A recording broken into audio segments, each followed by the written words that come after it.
ईद मुबारक सबसे बड़ा, और उसी के साथ साथ अमन व अमान बना रहे, खुशहाली बनी रहे, लोगों की दुआएं कबूल हों, दिक्कतें ख़त्म हों और उन दिक्कतों को ख़त्म करने के लिए डिस्ट्रिक्ट पुलिस डोडा का साथ दिया जाए। ये सारे मीडिया कर्मियों का शॉर्ट नोटिस पर आने के लिए बहुत बहुत शुक्रिया।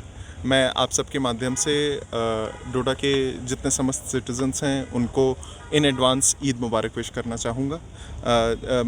हम डोडा पुलिस की यही उम्मीद है कि इस त्यौहार पर जो दुआएं हों वो सबकी कबूल हों, अमन व अमान और शांति और समृद्धि इस पूरे ज़िले में बनी रहे।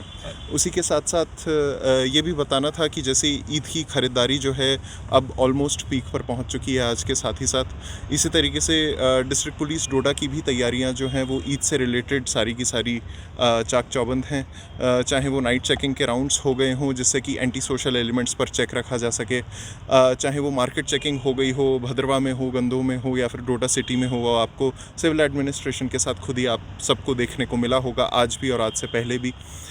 उसी के साथ साथ दो रिक्वेस्ट्स थी। त्यौहार है, अच्छे से मनाया जाना चाहिए, इसके लिए पुलिस के साथ कोऑपरेट करें। ट्रैफ़िक की समस्याएं कल परसों आ सकती हैं तो उसमें भी जो पुलिस डिप्लॉयमेंट रहती है उसके साथ कोऑपरेट करके, क्योंकि हमारी सड़कें जो हैं वो थोड़ी सी सकरी हैं और नंबर ऑफ़ व्हीकल्स थोड़े ज़्यादा हैं, तो उसके चलते जो समस्याएं आएंगी उसमें पुलिस के साथ कोऑपरेट करें, आगे बढ़ें।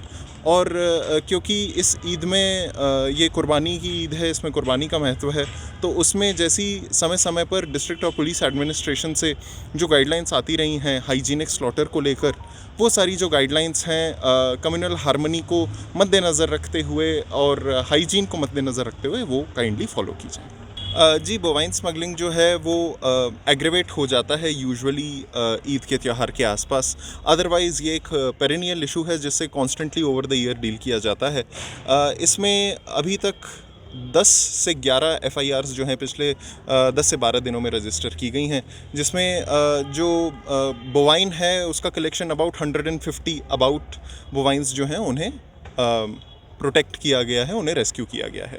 इसी के साथ साथ जो पास्ट में जिनके क्रेडेंशियल्स ठीक नहीं रहे हैं, जिनके ऊपर पास्ट में इस बात की FIRs लगी हैं या फिर जो बैड कैरेक्टर्स रहे हैं, उन सबको थाने बुलाकर वार्निंग दी गई है। और जैसा कि ये टाइमली क्वेश्चन आपने पूछा, आपके सहारे से भी मैं इसी बात पर जोर देना चाहूँगा कि कोई भी गलती से ऐसा कोई कदम इस त्यौहार में ना उठाएं जिससे कि त्यौहार का जो रंग है वो फीका पड़ सके। सिक्योरिटी अरेंजमेंट हर एक सब डिवीज़न वाइज, हर एक टाउन वाइज किए गए हैं। प्री सिक्योरिटी के तौर पर जो नाइट चेकिंग होनी है, जो नाइट पेट्रोलिंग होनी है, उसको इंटेंसिफाई किया गया है।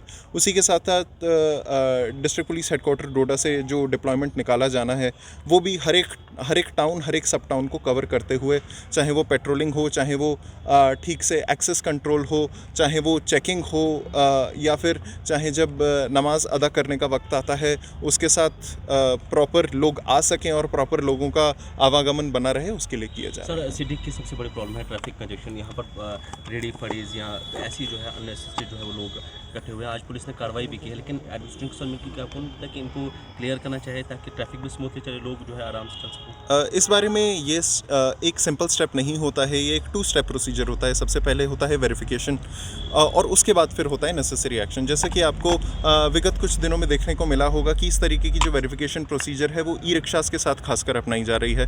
उसी तरीके से ये जो वेरिफिकेशन प्रोसीजर है वो आगे जो भी हमारे रोड साइड वेंडर्स हैं, चाहे उनकी चेकिंग हो गई बैकग्राउंड की, चाहे चेकिंग हो गई एंटीसीडेंट्स की, चाहे चेकिंग हो गई परमिशन की, वो सब कंटिन्यू की जाएगी और उसके बाद फिर धीरे धीरे करके इस प्रॉब्लम को सॉर्ट आउट किया जाएगा। जैसा कि आप सब जानते हैं ये प्रॉब्लम किसी एक दिन में खड़ी नहीं हुई है, तो इसे सॉल्व करने में भी समय लगेगा। ईद मुबारक सबसे बड़ा, और उसी के साथ साथ अमन व अमान बना रहे, खुशहाली बनी रहे, लोगों की दुआएं कबूल हों, दिक्कतें ख़त्म हों और उन दिक्कतों को ख़त्म करने के लिए डिस्ट्रिक्ट पुलिस डोडा का साथ दिया जाए।